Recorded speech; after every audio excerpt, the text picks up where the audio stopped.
खुदावंद के कलाम में से सीखेंगे। हमने जब से हम तकरीबन हम चर्च की शुरू से ही हम रूह कुद्दस के बारे में सीख रहे हैं। जो लास्ट संडे भी आप जानते हैं कि हमने स्पिरिट के बारे में सीखा था कि खुदा की रूह है, वही हमारे दिल को खुदा के लायक बनाती है। ठीक है, तो खुदावंद के कलाम में से अगर हम देखें यूहन्ना उसका 3 बाब और उसकी 24 आयत, सिर्फ उसका हम एक पहला हिस्सा मतलब सिर्फ थोड़ा सा इसको पढ़ेंगे। जैसे यूहन्ना की इंजील उसका 4 बाब और उसकी 24 आयत, खुदा रूह है और जरूर है कि उसके परस्तार रूह और सच्चाई से परस्तिश करें। यहाँ पर जो हमारा हिस्सा है वो है खुदा रूह है। खुदा क्या है? रूह है। और शैतान भी क्या है? रूह है।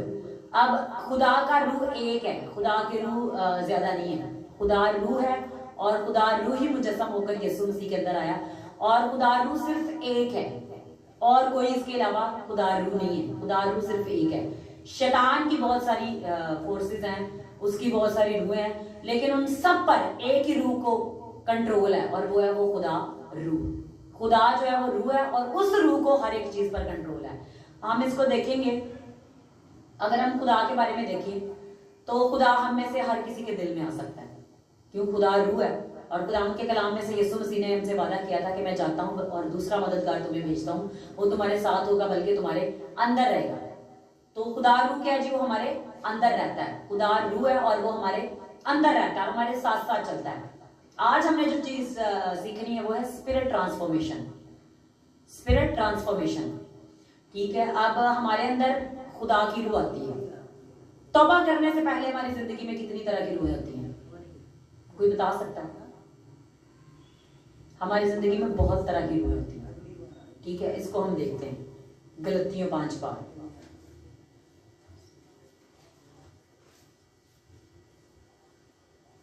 और ये हमारी जिंदगी में कैसे, खुदा रूह तो सिर्फ एक होता है, उससे पहले हमारी जिंदगी में बहुत सारी रूहें होती हैं। हम इसको 5 बाब और उसकी 16 आयत से पढ़ना शुरू करेंगे। मगर मैं ये कहता हूं कि रूह के मुआफिक चलो तो जिस्म की ख्वाहिश को हरगिज पूरा ना करोगे।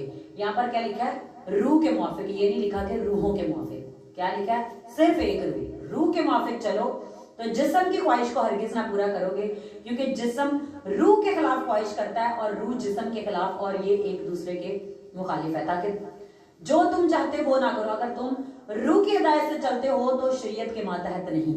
मतलब अगर हम रूह की हिदायत से चलते हैं तो हम जिस्म के मातहत नहीं है। मतलब अगर हम खुदा के रूह की हिदायत से, मेन जो इसमें चीज है वो, अगर हम खुदा के साथ या खुदा की रूह के साथ चलते हैं तो फिर हम इन जो जिस्मानी बातें हैं इनके ताबे नहीं होते, बल्कि हम खुदा के रूह के ताबे होते हैं। अब जिस्म के काम तो जाहिर है। अब जिस्म में देखेंगे, अगर हम इसको लश्कर जिसमें था, जिस शख्स में लश्कर था उससे हम इसको देखते हैं। जिस शख्स में लश्कर था उसमें कितनी बदरूहें थी?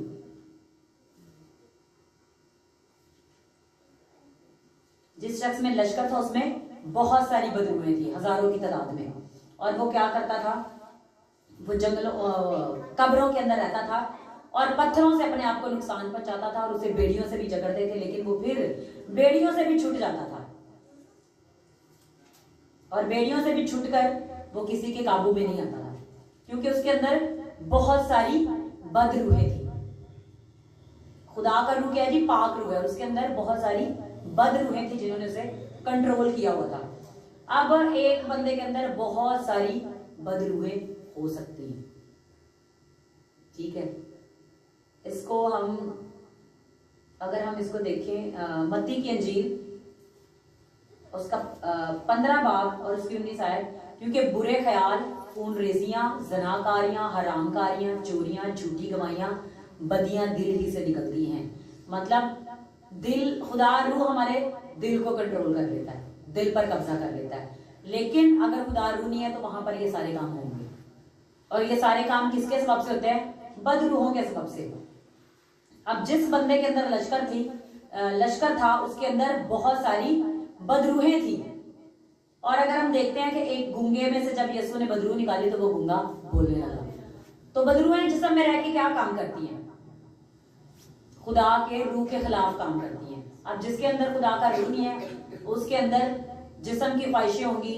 जैसे अगर हम गलतियों 5 बाब उसकी 19 आयत से पढ़ना शुरू करें। अब जिस्म के काम तो जाहिर यानी हरामकारी, नापाकी, शहवत परस्ती, बुत परस्ती, जादूगरी, अदावतें, झगड़ा, हसद, गुस्सा, तफरके, जुदाइयां, बिदतें, बुगज, नशाबाजी, नाच रंग और इनकी मानिंद। ठीक है, मतलब सिर्फ ये अभी इतनी बताया उन्होंने कहा और इनकी मानिंद, मतलब ये यहाँ पर इनकी डिटेल खत्म नहीं होगी, इससे भी ये बहुत ज्यादा आगे इनकी तादाद है। मतलब इनकी तादाद इतनी ज्यादा कि आप इनको काउंट नहीं कर सकते। ठीक है, अब आप देखें पिछले 2 मंथ पहले कुछ इस तरह का हुआ कि स्पिरिट पे हमने ये स्टडी शुरू कर दी। ऑटोमेटिकली खुदा ने खुद ही कराई कि जैसे कोई बंदा पोजेस हो जाता तो हमने उसको स्टडी करना शुरू कर देना, आखिर इसके अंदर क्या फंक्शनिंग और क्या वर्क चल रहा है।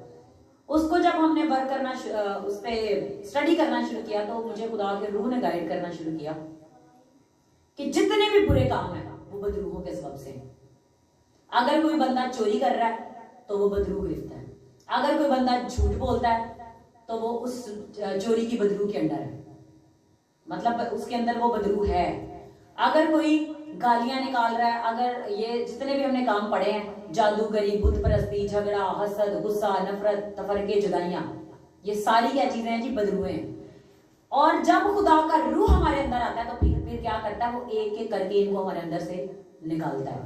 ठीक है, ठीक है, ये चीजें खुदा में आने से पहले हर इंसान की जिंदगी में ये चीजें होती हैं। कोई नहीं कह सकता कि मैं तो शुरू तो ही मैं पाक साफ हूं। जब तक खुदा का रूह नहीं आता वो आपको पाक नहीं बना सकता। जब वो आ जाता तो फिर हमें खुदा का रूह अपने लायक, खुदा की मानद, यस्सु की मानद बनाना शुरू करता है। अब यस्सु देखें, यस्सु के अंदर ये चीजें नहीं थी, चोरी, खून रेजी, झूठ, गुस्सा, तफरके, जुदाई, ये सारे काम यस्सु के अंदर नहीं थे। अब यस्सु के अंदर नहीं थे, इसीलिए वो रूह की मामूली से मामूर था, वो रूह कुद्दस से भरा हुआ था। अब एक शख्स और भी है, वो अपनी माँ के पेट ही से रूह कुद्दस से भरा हुआ था। वो कौन शख्स है? यूहन्ना बपतिस्मा देने वाला। अब उसके अंदर स्पिरिट ट्रांसफॉर्मेशन हुई थी। इसको भी हम पढ़ते हैं।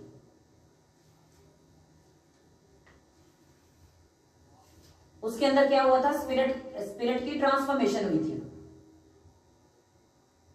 ये है जो लूका उसका पहला बाब,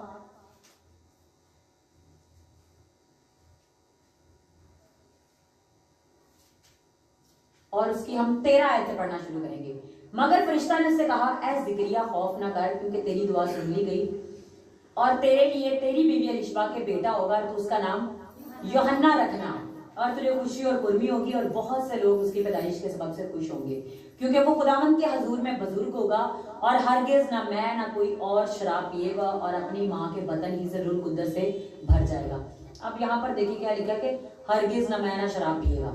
अगर हम खुदावंद के कलाम में लिखे तो खुदावंद के कलाम में लिखा कि शराब में मत वाले ना बनो, क्योंकि इससे बदचलनी वाक़या होती है। ठीक है, अब बदचलनी, शराब पीने वाले इस बदरू के अंदर गिरफ्तार होते हैं कि उनके अंदर बदचलनी होती है। ठीक है, तो उसके बारे में पहले से कह दिया गया था कि वो ना तो मैं पिएगा ना शराब, और अपनी माँ के बदन ही से रूह कुद्दस से भर जाएगा। फरिश्ता ने पहले से कह दिया था। और बहुत से बनी इस्राएल को खुदावंद की तरफ जो उनका खुदा फेरेगा, और वो एलिया की रूह और कुव्वत में उसके आगे आगे चलेगा। क्या मतलब? एलिया की रूह। पहले उसके अंदर क्या आया? खुदा की रूह। और फिर जब उसने अपने आप को इस लायक बनाया कि वो खुदा के रूह के साथ जैसे खुदा चाहता है वो चले, उसके बाद एलिया की रूह उसके अंदर आई। ठीक है, अब हमने हमारा जो टॉपिक है हम वो सीख रहे हैं कि स्पिरिट की ट्रांसफॉर्मेशन। अब एक बंदा जब फर्ज करें कि एक बंदा खुदा में चल रहा है लेकिन वो अपनी तौबा से हट जाता है, मतलब खुदा से हट जाता है, तो उसके अंदर कितनी बदरूहें आ सकती हैं? बहुत सारी बदरूहें। लश्कर में भी बहुत सारी बदरूहें आ सकती हैं, जैसे थी उसके अंदर 6000 की पता नहीं 8000 इस क्वांटिटी में बदरूहें थी। अब हमारे स्पिरिट के अंदर भी बहुत सारी बदरूहें आ सकती हैं अगर हम खुदा में ना हैं। लेकिन अगर हम खुदा में हैं तो बदरूहें हमें कंट्रोल नहीं कर सकती, लेकिन वो हम पे कब्जा करने की कोशिश जरूर कर सकती हैं। अब देखिए यहाँ पे लिखा है जी, वो एलिया की रूह और कुव्वत में उसके आगे आगे चलेगा कि वालिदों के दिल औलाद की तरफ और नाफरमानों को रास्तबाजों की तराई पर चलने की तरफ फेरे और खुदावंद के लिए एक मुस्तैद कौम तैयार करे। ठीक है, अब अगर हम इसको देखें, इसके 39 आयत में, उन्हीं दिनों में मरियम उठी और जल्दी से पहाड़ी मुल्क में यहूदा के शहर को गई और जिक्रिया के घर में दाखिल होकर एलिशबा को सलाम किया। और जो ही एलिशबा ने मरियम का सलाम सुना तो ऐसा हुआ कि बच्चा उसके रहम में उछल पड़ा और एलिशबा रूह कुद्दस से भर गई और बुलंद आवाज से पुकार कर कहने लगी कि तू औरतों में मुबारक है, तेरे रहम का फल मुबारक है। और मुझ पे ये फजल कहां से हुआ कि मेरे खुदावंद की मां मेरे पास आई और जू ही तेरे सलाम की आवाज मेरे कान में पहुंची, बच्चा हमारे खुशी के रहम में उछल पड़ा। मतलब वो मां के पेट में ही रूह कुद्दस से भर गया था। अब उसके अंदर मां के पेट ही से रूह कुद्दस के साथ चलने की, जैसे कि खुदावंद के फरिश्ता ने कहा था कि वो मां के पेट ही से रूह कुद्दस से भर जाएगा। मां के पेट से वो रूह कुद्दस से भर गया। अब हम उसको देखते हैं कि एलिया की रूह में उसने मूव करना है। एलिया की रूह किस में ट्रांसफॉर्म हो रही है? यूहन्ना सभा में। ठीक है, अब जब देखें कि मैंने इस चीज को स्टडी किया कि कोई भी बंदा है अगर वो झूठ बोल रहा है, किसी को इरिटेट कर रहा है, दुख दे रहा है, कत्ल कर रहा है, चोरी कर रहा है, तो इसका मतलब है कि उसके अंदर वो बदरुएं करा रही है। वो अपने कंट्रोल में नहीं है, वो किसी रूह के कंट्रोल में, उसके कब्जा में है। अब बार दफा हमारे घरों में होता है, लड़ाई होती है, झगड़े होते हैं और फैमिली मेंबर इतना इरिटेट करते हैं कि आप चिढ़ना शुरू हो जाते हैं। उस वक्त आप तो समझ लेंगे शायद ये मेरी बहन है, मेरा भाई है, या मेरा कोई दोस्त है, मेरा रिश्तेदार है, मेरा कोई कजन है। ठीक है, तो आपको नहीं पता, लेकिन उसके अंदर क्या हो रहा है, बदरुएं जो वो आपके खिलाफ वर्क कर रही है। आपको इरिटेट करेंगे तो आप गुस्से में हैं, आप स्पिरिट से बाहर आ जाएंगे। आप जब गुस्से में उसको मारने की कोशिश करेंगे, आप स्पिरिट से बाहर आ जाएंगे। ठीक है, अब दुश्मन का जो सबसे बड़ा काम है वो है हमें खुदा के रूह से, कनेक्शन से अलग करना। अब मैं एक खादिम का कलाम सुन रही थी, वो कहते हैं कि एजबल की स्पिरिट, जैसे जब एलिया खुदा की रूह में था, उसने बाल के 450 नबियों को मारा, तो तब एजबल ने उसे क्या कहा था कि अगर मैं कल ही जैसा तूने मेरे नबियों के साथ किया वैसे ना तेरे साथ करूं तो देवता मुझसे इससे भी ज्यादा करेगा। ठीक है, तो क्या उसने उसको धमकी दी, तो एलिया ने क्या किया, वो डर के उसके आगे से भाग गया। अगर आप देखें, इसके बाद एलिया ने अपनी खिदमत नहीं की, यहां तक उसकी खिदमत खत्म हो गई। यहां तक क्या हुआ, उसकी खिदमत खत्म हो गई। क्यों? क्योंकि उसने वो जब लास्ट काम किया, उसके बाद वो जब पहाड़ पर था तो खुदा ने उसे कहा कि अब तू अलीशा को मसा कर दे कि वो तेरी जगह नबी हो। ठीक है, क्यों? क्योंकि वो उस चीज से डर के भाग गया। अब शैतान की रूहें क्या करती हैं, अगर कोई अनॉइंटेड वन है, अगर कोई खुदा के रूह से भरा हुआ है, तो उसे उसकी खिदमत से, उसकी प्लेस से उन्होंने हटाना होता है। और वो कैसे करती हैं? जैसे एजबल की स्पिरिट ने एलिया के साथ किया था। उसने कहा जी मैं तेरा सर तेरे सर से जुदा करूंगी, लेकिन वो वहां से भाग गया, लेकिन वो खुदा के हुजूर में था, लेकिन उसकी खिदमत वहां पर क्या हो गई, बंद हो गई। अब उसने अलीशा को मसा जरूर करना था, लेकिन अगर हम आगे देखें तो ये नहीं है कि वो और भी काम कर रहा है।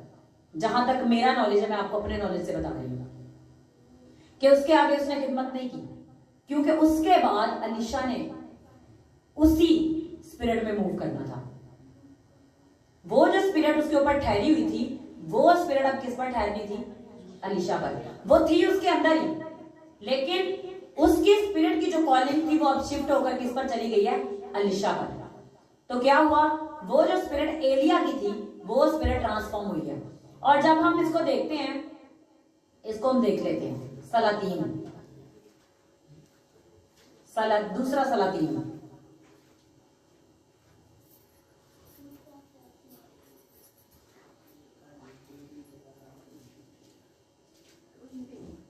जब एलिया उठाया गया तो उसके साथ कौन था, अलीशा। और एलिया ने उसे क्या कहा था कि तू लौट जा, मुझे उसने कहा ना कि मेरी खुदावंद की जान की कसम, मैं तुझे नहीं छोड़ूंगा। उसके अंदर भी ये रेवलेशन था कि उसने उस स्पिरिट को लेना है। उसने उस स्पिरिट को लेना है, और वो स्पिरिट अंदर आती कैसे, हमने आज ये भी सीखना है। ठीक है, तो सलातीन की दूसरी किताब में हम देखते हैं,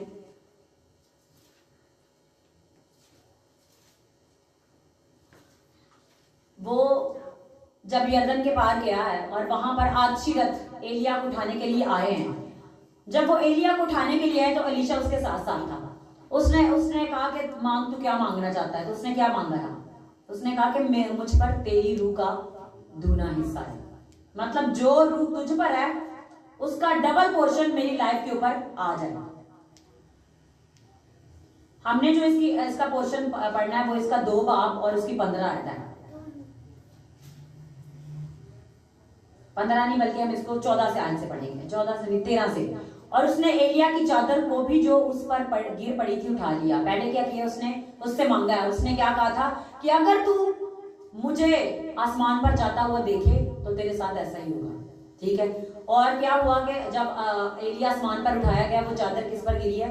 एलीशा पर गिरी है। उसके आगे हम पढ़ते हैं, और उसने एलिया की चादर को भी जो उस पर गिर पड़ी थी उठा लिया और उल्टा फिरा और यरदन के किनारे खड़ा हुआ, और उसने एलिया की चादर को जो उस पर से गिर पड़ी थी लेकर पानी पर मारा और कहा, खुदावंद एलिया का खुदा कहाँ है?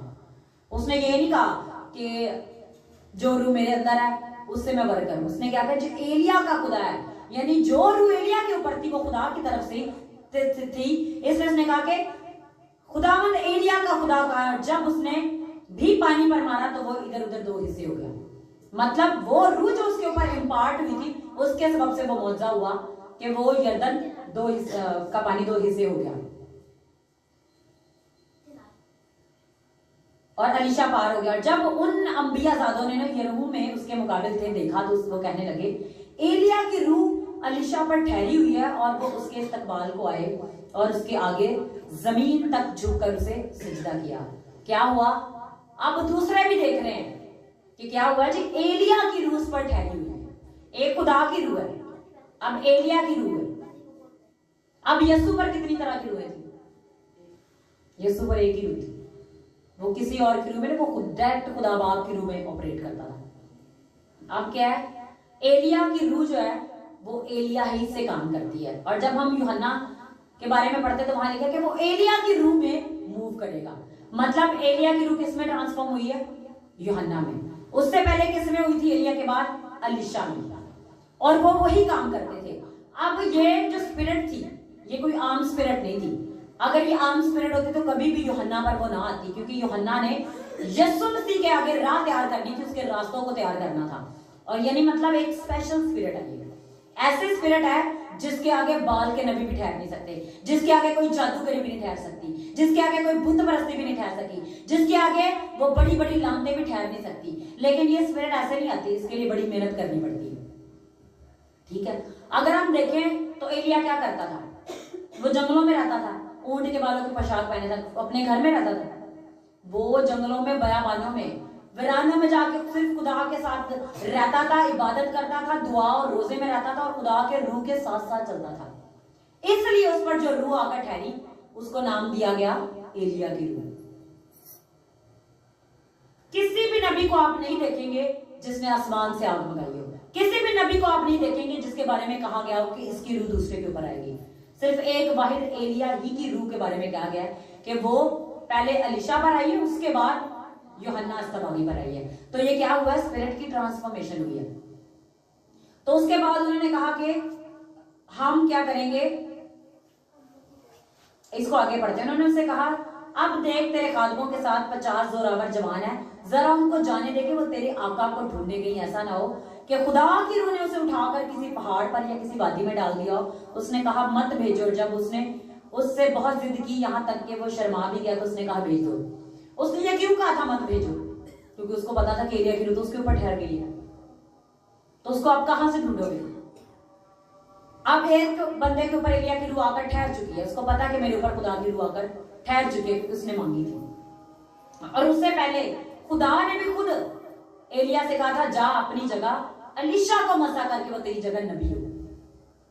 मतलब जब वो उस स्पिरिट के एनकाउंटर में वो आगे मूव नहीं कर पाया तो ये खिदमत दूसरे को दे दी गई है। आज भी अगर लोग खुदा के रूह के साथ उस खिदमत में सही मूव नहीं कर पाते तो वो खिदमत उनसे खुदा ले लेता है और वो किसी और को दे दी जाती है।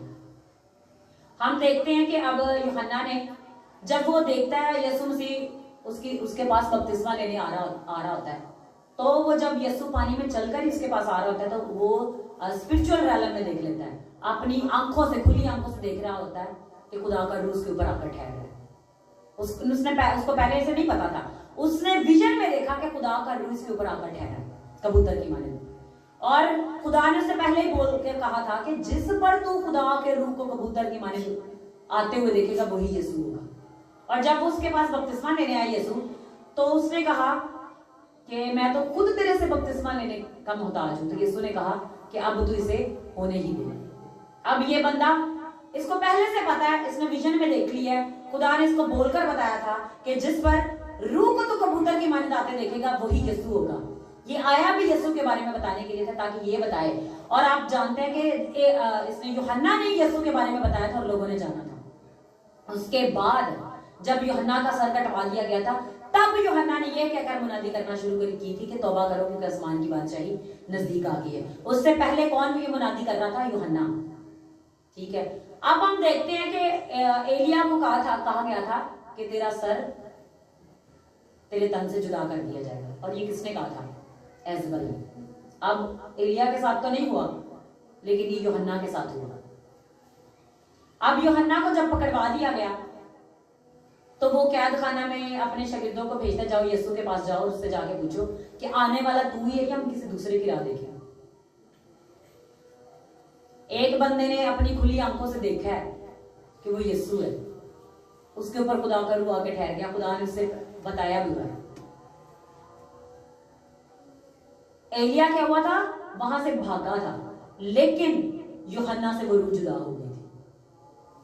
जब यूहन्ना से वो रूह जुदा हो गई थी, तो वो जो उसके अंदर कॉन्शियसनेस थी, खुदा के रूह की जो हदायत थी, खुदा के रूह के साथ वो जो सेंस आती है, जब आप खुदा के रूह में होते हैं तभी आपको पता चलता है। विजन में खुदा आपको दिखाता है, आपको खुदा के कलाम के थ्रू बोलता है, आपसे रूह कुद्दस के थ्रू बोलता है।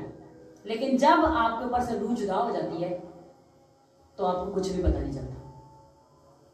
अब वो जब कैद खाना में है तो वो अपने शागिर्दों को भेजता, जाए यीशु से पूछ के आने वाला तू ही है या हम किसी दूसरे की राह देखें। हालांकि वही पहले बंदा बता रहा है, लेकिन बता वो किस वजह से रहा था? रूह कुद्दस की गाइडेंस में। लेकिन अब वो किस चीज में बता रहा है? उसके अंदर वो गाइडेंस नहीं है। ठीक है, तो उसने ये बताया, यीशु ने कहा कि जा उनसे बता कि अंधे देखते हैं, लंगड़े चलते हैं, मुर्दे जिंदा किए जाते हैं, सारे काम होते हैं। और ये सारे काम यीशु के बारे में लिखे होते कि उसने मुझे मसा किया है कि कैदियों को रिहाई, अंधों को बनाई, कुचले हुओं को आजाद करने का मजदूर। तो ये यीशु के बारे में था। अब रूह पर ट्रांसफॉर्म हुई है, लेकिन जब वो कैद खाना में था उस पर वो रूह नहीं थी। इसलिए हेरोदिस की बेटी ने जब उसे कहा कि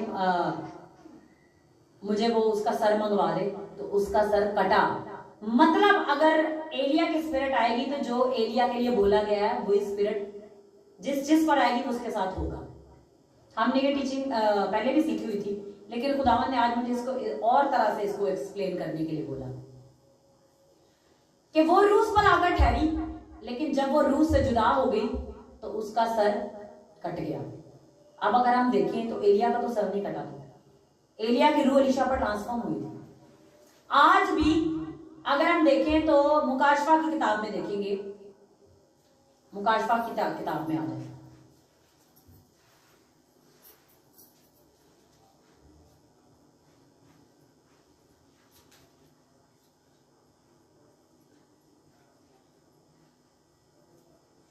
मुकाशफा की किताब में 2 दरख्तों के बारे में कहा गया जी। वो मतलब 2 शख्स आएंगे, लोग कहते हैं कि वो जी एलिया और हनूक है क्योंकि वो जिंदा उठा लिए गए। ठीक है, मगर ऐसा नहीं है। असल चीज जो हमारी सीखने वाली है वो ये है कि असल ये नहीं है बात कि वो ऊपर से आएंगे। अगर उसी ने ऊपर से आना तो फिर यूहन्ना को आने की क्या जरूरत है? मेन चीज तो क्या ना, फिर यूहन्ना को आने की क्या जरूरत थी?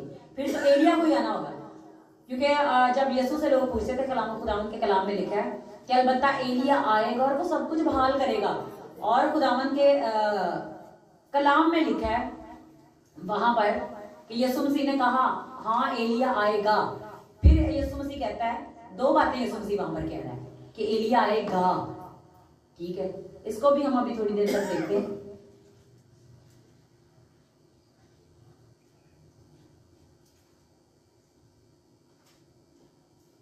जो दो शख्स आने हैं, लोग ख्याल करते हैं कि या तो वो मूसा और एलिया होंगे, जैसे वो खुदावंद यीशु मसीह को पहाड़ पर दिखाई दिए, या फिर वो हनूक और एलिया होंगे क्योंकि वो जिंदा उठा लिए गए हैं।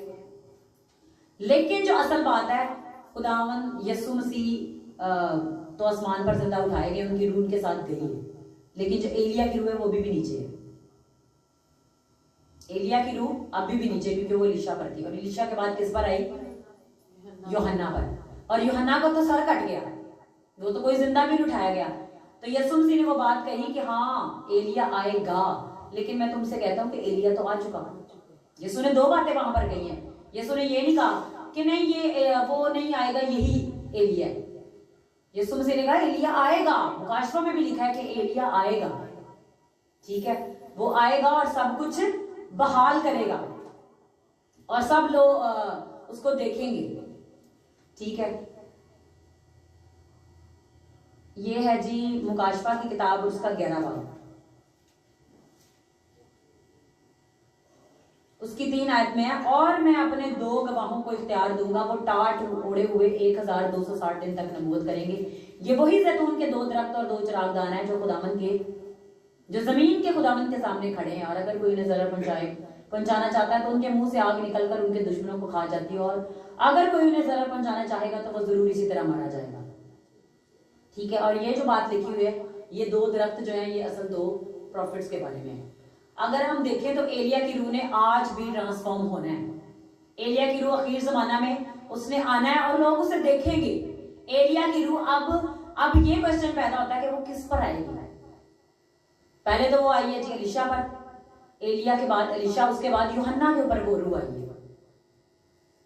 अब अगर हम देखें तो हम ये भी कह सकते हैं कि जो एलीशा है, एलीशा के ऊपर शायद वो रूह ना हो, उसकी अनॉइंटिंग का पोर्शन उस पर आ गया हो, लेकिन यूहन्ना के बारे में तो डायरेक्ट कहा गया है कि उसके ऊपर तो वो रूह आकर ठहरेगी, क्योंकि खुदावंद का फरिश्ता खुद आकर बोलता है। तो खुदावंद के कलाम में से हमने इसको ये सीख रहे हैं कि वो रूह अभी भी आखिर जमाना में आएगी और लोग देखेंगे। अब ये रूह आएगी किन लोगों पर? वो लोग जिनके ऊपर यूहन्ना की सी लाइफ होगी, जिनके ऊपर एलिया की सी लाइफ होगी। अगर हम देखें तो एलिया की लाइफ क्या थी कि वो जंगलों बयाबानों में टाट उड़े हुए दिन रात खुदा की इबादत परस्तिश में वक्त गुजारता था। और यूहन्ना क्या करता था? यूहन्ना भी सेम, जो बंदा इस सेम ग्रेस में मूव करना शुरू करेगा उसी के ऊपर एलिया की स्पिरिट आएगी। ठीक है, तो किस पे ट्रांसफॉर्म होगी वो स्पिरिट? जो उस तरह से खुदा के साथ चलना शुरू करेगा। अब ये नहीं है कि खुदा ने उसको पहले से ही कहा जिस बंदे पर आ जाएगा, सिर्फ यूहन्ना के बारे में कहा गया, लेकिन कलाम में लिखा है कि वो आएगी, तो स्पिरिट आएगी। अब ये नहीं है कि आसमान खुलेगा और एलिया भी नीचे आ जाएगा और लोग देखेंगे जीवा जीवा एलिया जिंदा हो गया, ऐसे नहीं होगा। यहीं पर किसी के ऊपर वो एलिया की स्पिरिट आकर ठहरेगी और वो काम जो पहले होते थे वो आज भी होंगे। अगर हम देखें तो एलिया के जमाने में इतनी बुत परस्ती और जादूगरी थी, और जो एजबल थी वो बनी इस्राएल का जो बादशाह था उसकी बीवी थी, लेकिन वो काम क्या करती थी? देवताओं की प्रस्तिश, और उसने अपने हस्बैंड को भी साथ उन्हीं गलत कामों पे लगाया हुआ था, जिसके सबब से बनी इस्राएल पर कर्ज की गई। अब एक बंदा है, वो बनी इस्राएल का बादशाह है, और बनी इस्राएल खुदा की चुनी हुई कौम, उसको ये नहीं पता कि वो किस औरत से शादी कर रहा है, और जब उस औरत से शादी कर रहा है उसके हुक्मों और इशारों पर चल रहा है। वो क्यों उसके इशारों पर चल रहा था? कि उसके अंदर बहुत सारी स्पिरिट्स थी। अब मैं खादिम की गवाही सुन रही थी, वो कहते हैं कि ये एलिया की स्पिरिट एक दिन मेरे रूम में आ गई, सॉरी एलिया की नहीं, एजबल की स्पिरिट मेरे रूम में आ गई फिजिकल में, और कहते उसने मुझे टच किया, और कहते मैं इतने दिन बीमार रहा, लेकिन मैं खुदा में था, मैंने खुदा के रूह में जोर मारा और मैं बहाल होकर मैं आजाद हो गया। एजबल की स्पिरिट आज भी ऑपरेट होती है, और अब वो एजबल की स्पिरिट ऑपरेट कहां करती थी? अब बनी इसराइल के जो लोग, जो खुदा के चुने हुए लोग थे, वो ही बाल के 450 नबियों को पाल रहे हैं। मतलब जब खुदा के चुने हुए लोग गुनाह बदकारी करते हैं तो खुदावंद का कहर नाजिल होता है। तो वो कहर नाजिल हुआ था क्योंकि एजबल वो जादूगरों, अद्भुत परस्तों, वो एक किसी एक देवता को नहीं मानती थी, उसके बहुत सारे देवता थे। और वो कह रहे कि तकरीबन, ये तो नहीं मुझे पता, लेकिन बहुत सारे देवताओं को वो मानती थी और उसके अंदर वो बदबूएं भरी हुई थी। आज भी वो एजबल की स्पिरिट आती है। एजबल की स्पिरिट पता क्या चीज है? बदकारी की स्पिरिट, जनाकारी की स्पिरिट। अब कहते हैं कि किसी औरत में एजबल की स्पिरिट है, तो वो एजबल की स्पिरिट सबसे पहले जो ज्यादा वर्क करती है वो खादमीन को करती है। मतलब कहते हैं कि अच्छा वाला खादिम था, ये लड़कियों के चक्कर में पड़ गए, तो ये वर्किंग उसकी होती है। तो एजबल की स्पिरिट आती है और वो क्या करती है? खादिमीन को गिराती है। और वो खादिम मुझे बता रहा था कि आज भी अगर हम खुदा के रूह के साथ भी चल रहे हैं तो ये पॉसिबिलिटी है कि हमारे अंदर भी गलत रूह एंटर कर सकती है। लेकिन हमने क्या करना है? उस पर गलबा कैसे पाना है।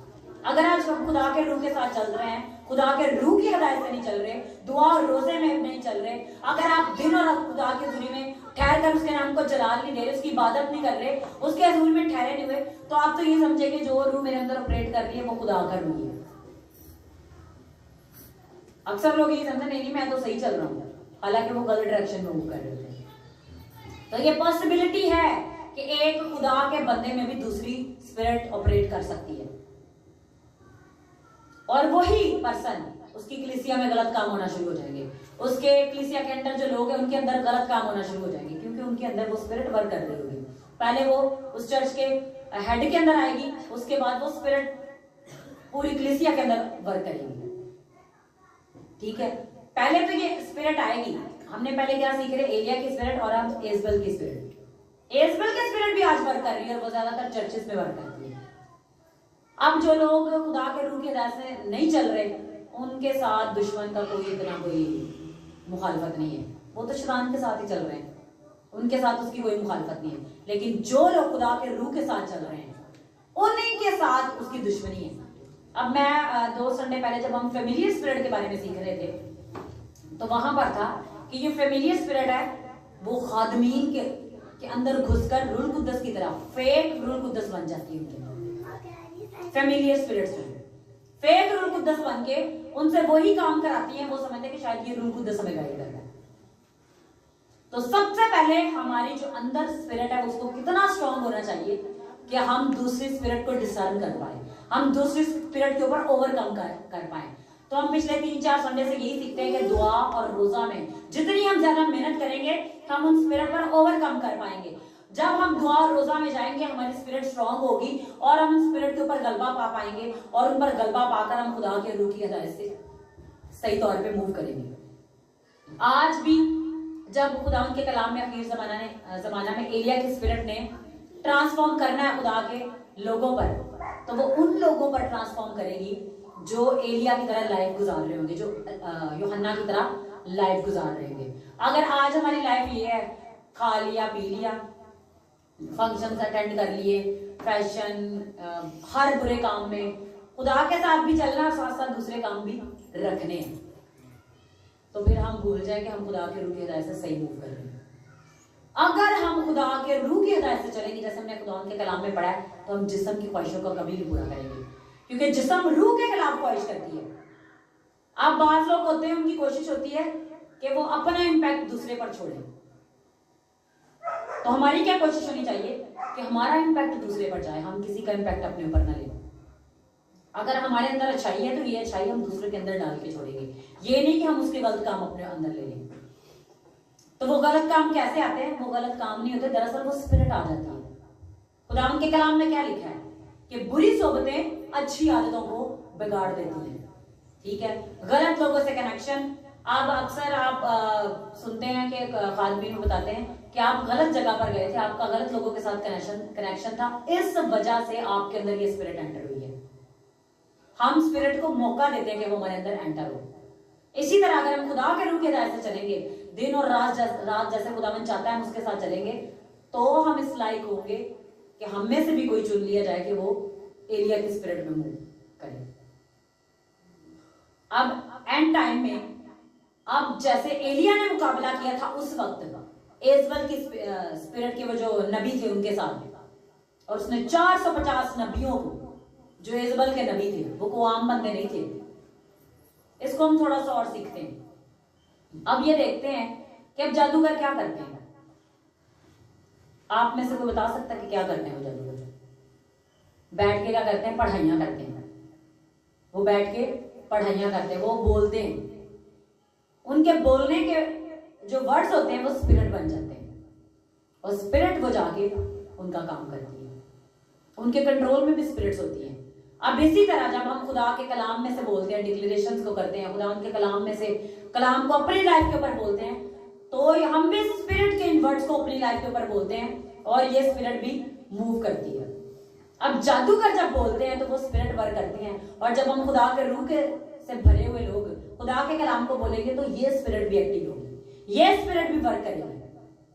अगर हमारी स्पिरिट स्ट्रांग नहीं है तो दूसरी स्पिरिट हमारी रूह पर कब्जा कर लेगी, लेकिन अगर हमारी स्पिरिट स्ट्रांग होगी तो दूसरी स्पिरिट हमारे ऊपर कब्जा नहीं कर पाएगी।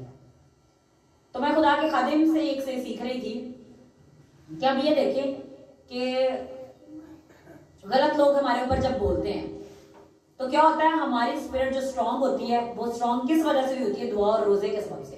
वो जब इस कदर स्ट्रांग हुई होती है तो दुश्मन की जो रूह होती है वो हमारी स्पिरिट के ऊपर कब्जा नहीं कर पाती, क्योंकि हमारी स्पिरिट के साथ वो आके हिट तो करती है, लेकिन जैसे हम खुदा के कलाम में अगर हम बोलते हुए तो बैकफायर हो जाती है, वापस चली जाती है।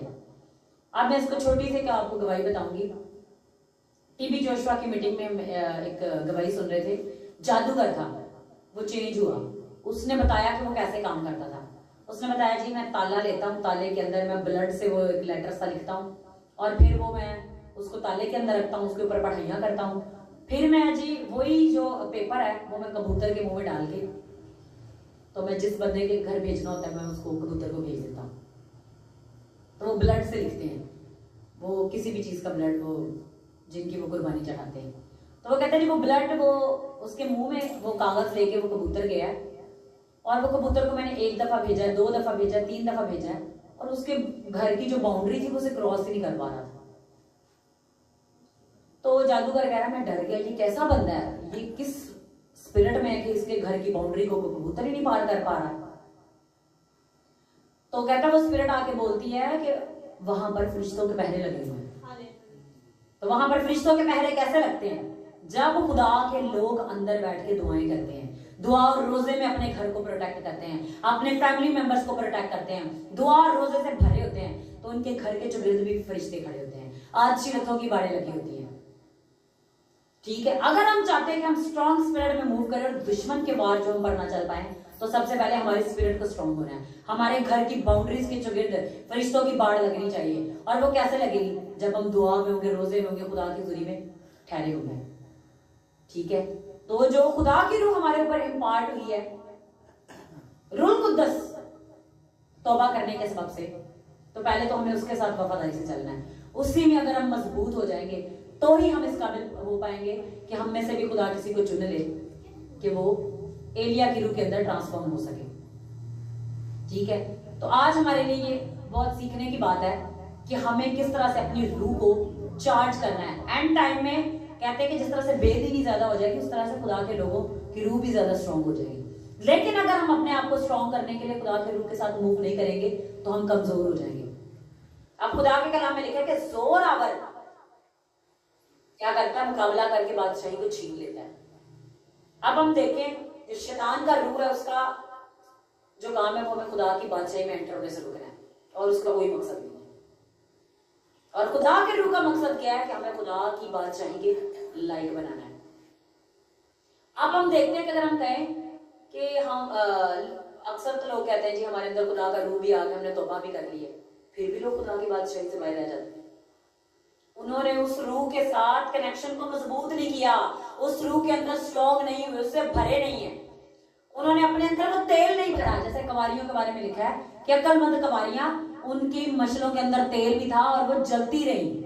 मतलब रूह की आग जब हमारे अंदर जलती रहेगी, तो वो आग जब हमारे दुश्मनों को नजर आएगी तो वो आग से हिट तो करेंगे, लेकिन वो आग उनको जलाएगी लेकिन हमारे बदनों को, हमारी रूह को नुकसान ना पहुंचाने पाएगी। तो आज हमारी जो सबसे ज्यादा जरूरत है वो आग से भरने की, रूह कुद्दस के जोर से, उसकी कुदरत में मूव होने के, ताकि हम रूह की आग से भरें, ताकि दुश्मन की रूह हम पर कब्जा ना कर पाए। और वो आग जब उसको हमारे अंदर जलती हुई दिखे तो वो वापस चला जाए, वो हम पर कब्जा ना कर पाए। अगर आज हमारी लाइफ के अंदर आग नहीं है तो फिर हम खतरे में हैं। तो हमें अभी अभी क्या करना है, हमें रूह कुद्दस के तेल से, उस आग से, उस मसा से, उस हजूरी से अपने आप को भरना है। अगर हम भरे होंगे तभी हम गालिब आ पाएंगे, लेकिन अगर हम भरे नहीं होंगे तो हम गालिब नहीं आ पाएंगे। हालेलुया।